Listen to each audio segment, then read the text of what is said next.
Canada has never won a World Cup game. 6 attempts, 6 defeats, and just 2 goals scored. Today, they play their 7th World Cup game, and they are opening the World Cup, their own World Cup campaign. So can they finally get off the mark? They're facing Bosnia and Herzegovina, and we are going to be covering that game. And of course, the United States hosting Paraguay. Mexico have had their fun. Now it's Canada and the USA's turn to open their campaigns at this World Cup. Without further ado, let's get into it. So we'll jump straight into the data, and yes, no points ever for Canada in the World Cup. Will they get off the mark in this game? This is the first ever meeting between these two teams, and both teams come into this on an 8-game unbeaten run. That does include friendlies. If we look at the competitive games played recently from Bosnia and Herzegovina, we can see that they are playing much better opponents and not losing to them and scoring against them, which I think is very valuable to know. If you have a sort of scale of how you weigh certain metrics, I think the ability to score and knock out Italy and Wales, score against Austria twice. They don't lose many games either. They are a stubborn team, and I do believe many people are writing them off for this game just because Canada are on home soil. Canada have a few injuries. They have an okay team.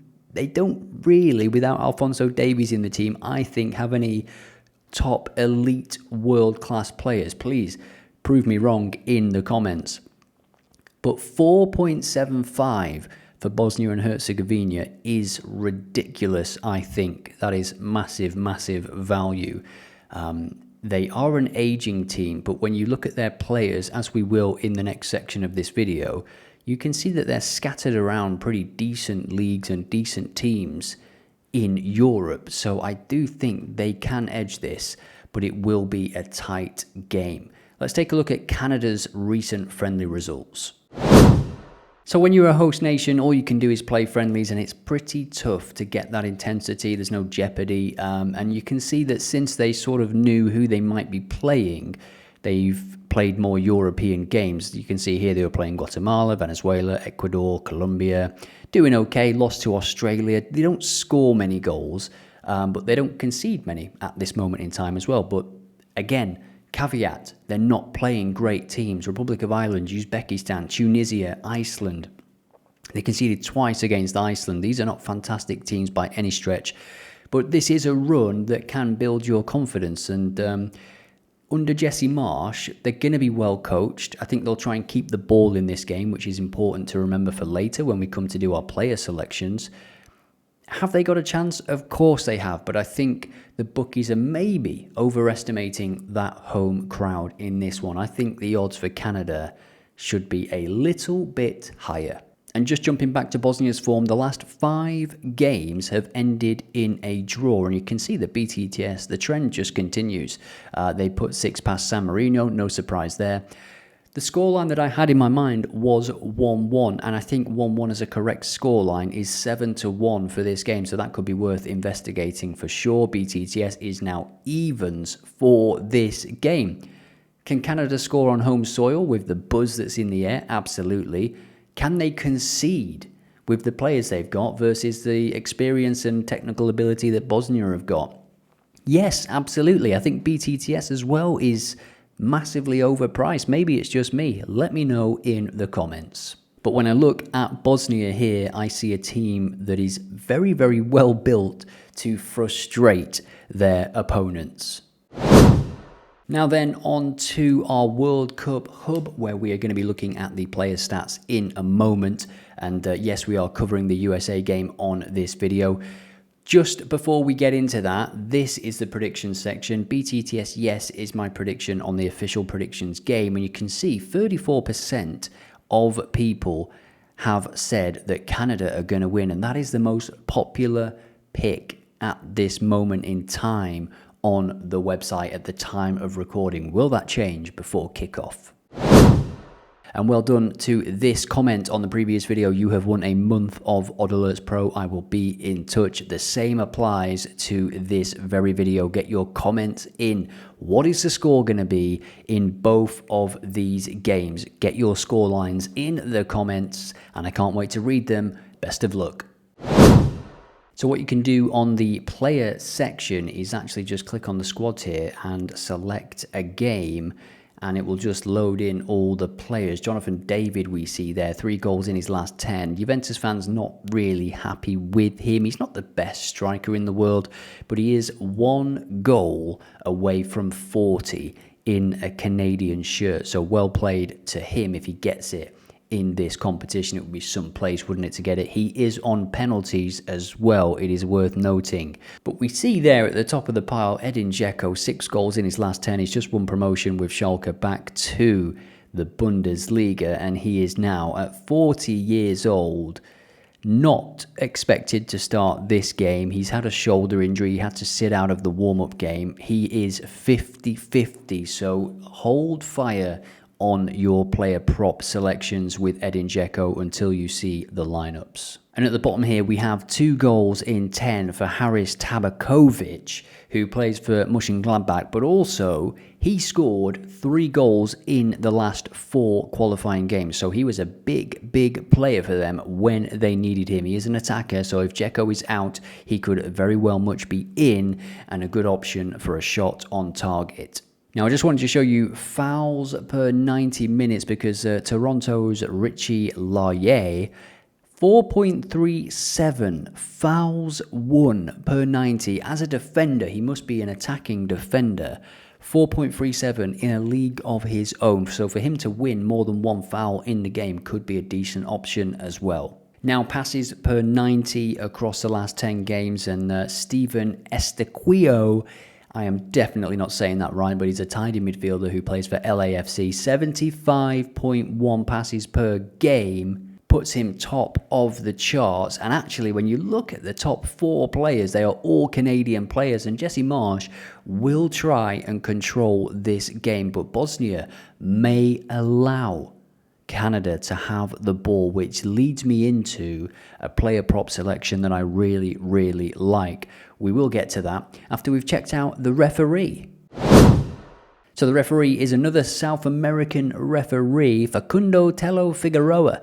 Great name. He's combined 3 great names to create one epic name. He's Argentinian, and even more epic than his name is his average card count. 5.03 per game.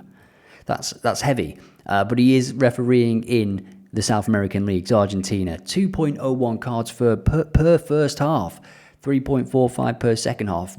As I said in the previous video, these referees will be told to calm it down a bit. Just calm it. You're not in Argentina now, pal. He books both teams in 89% of his games, so very card heavy.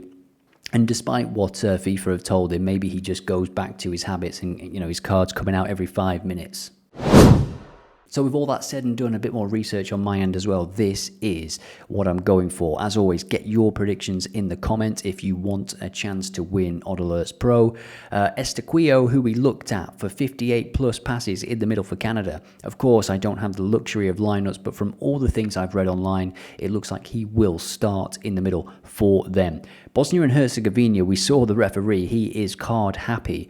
Bosnia to get over 1 card. I think they are comfortable playing the underdog. I think they are comfortable with the odds they've been given to sit back, pick their moments, and be clinical. And if Edin Dzeko gets a chance, if he plays, he's on fire. I think he'll score.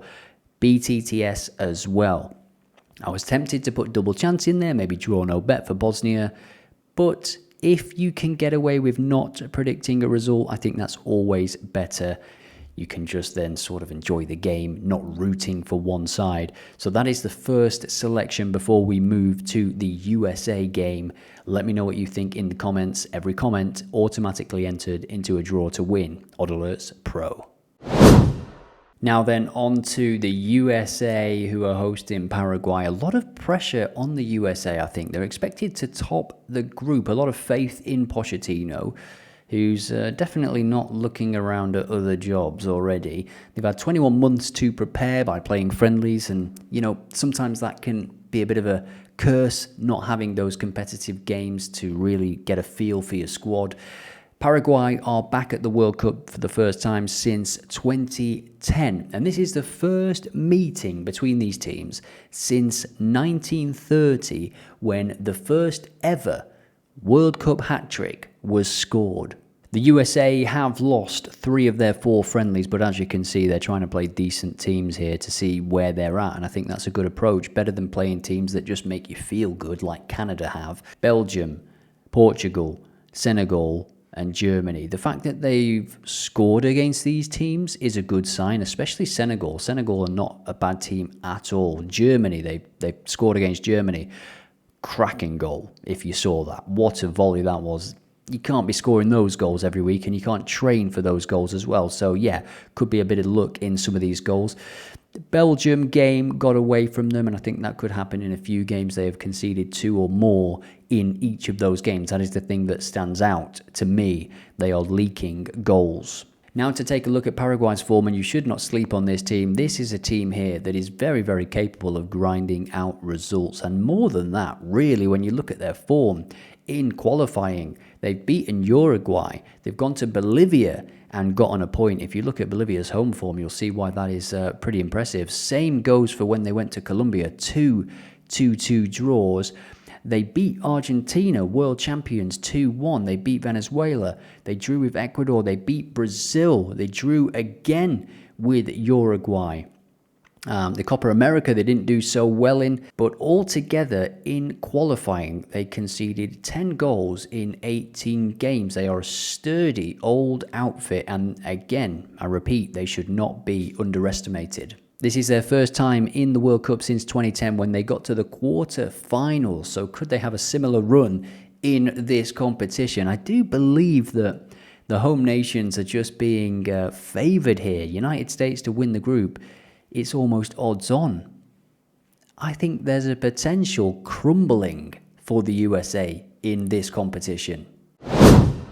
Now back to the World Cup Hub, link in the description, and I just want to show you a brand new section that we launched on Thursday before the Mexico game. This is the tips section. It uses OddAlerts AI, puts together all of the data, and then gives you 3 insights and actionable tips for the game. So first half goals, over 2.5 goals, and BTTS being suggested, all with a positive value edge based on our model.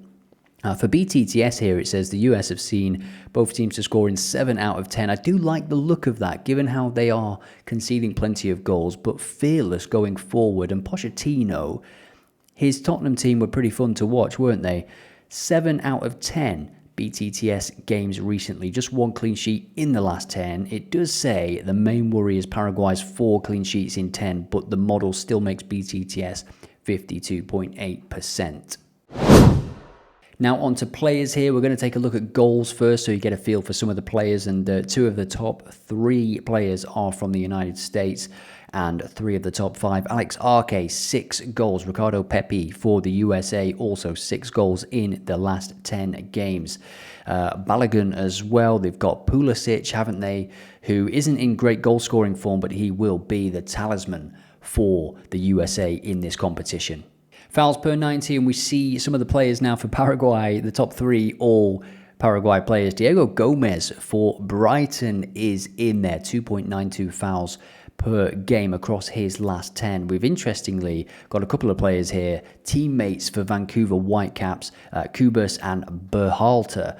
Both midfielders, both up against each other. That is an interesting battle. Tyler Adams as well for the USA. Very, very tidy footballer.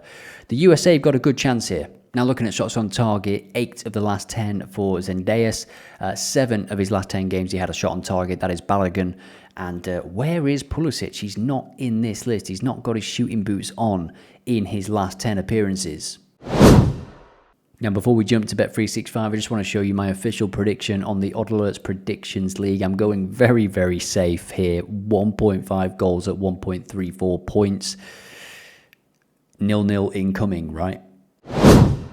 So here we go then. I am expecting a bit of a frantic game here. That's why I'm going to go with BTTS. Paraguay impressed me when I looked at their results in recent times. I think they've got a couple of injuries, but I do believe their core is still decent enough to get a goal against the USA in what might be a frantic performance from the USA. They'll be desperate to impress and to live up to the kind of hype that will be in that stadium and the frenzy that will be around that opening game. I'm sure there'll be some big firework display and whatnot before the game, probably a pre-game show or whatever. Balogun to have a shot on target if he is the man down the middle. Again, lineups depending. And then Anthony Robertson to win a foul for his team. 4.33. Let me know what you think about this one in the comments. Now then, tomorrow's video is a belter. We have Qatar, Switzerland, Brazil, Morocco, and Haiti against Scotland.